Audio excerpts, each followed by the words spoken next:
Mom started to get weird phone calls for Preston Love from an assortment of women, mostly young.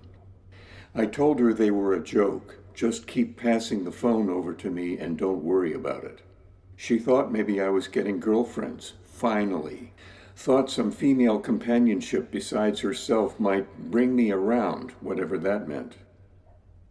The calls got pretty wild sometimes. "Oh, Mr. Love, would you like to snort a few lines off my beautiful young ass?" I could guess what that meant. There were tamer calls, too. "Oh, Mr. Love, you speak exquisite volumes of passion to me."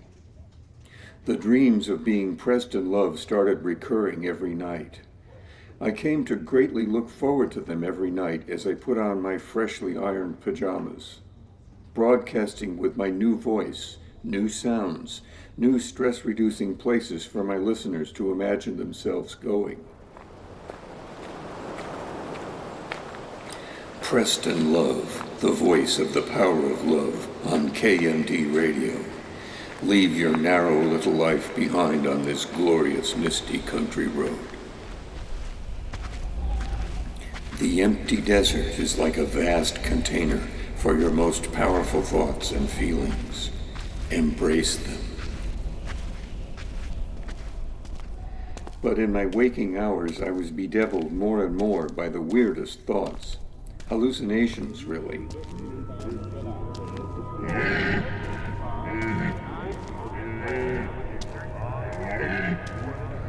And finally, I had to run, get away, start over somewhere else.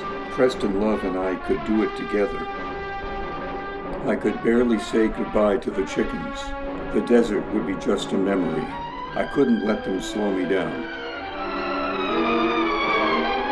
I packed a small suitcase and told Mom I'd be in touch eventually.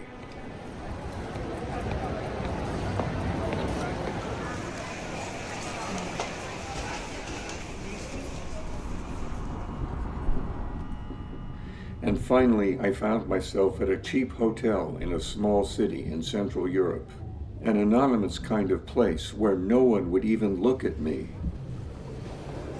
And then a very pleasant sidewalk cafe watching the world go by. Finally, I felt very much at peace. I could be here now, really now, as the kids used to say. And then my phone started ringing. I had sat next to a guy on the train who advised me to get a local SIM card, as they called it, for my phone. So I did, in case Mom needed to contact me for some reason. Was that her calling? Hello again, Mr. Preston David. Oh my God, so it was you all along. How did you worm your way into my dreams? Haven't you figured it out yet? I know you better than you know yourself. And she disconnected. There's a place for me. Somewhere a place for me.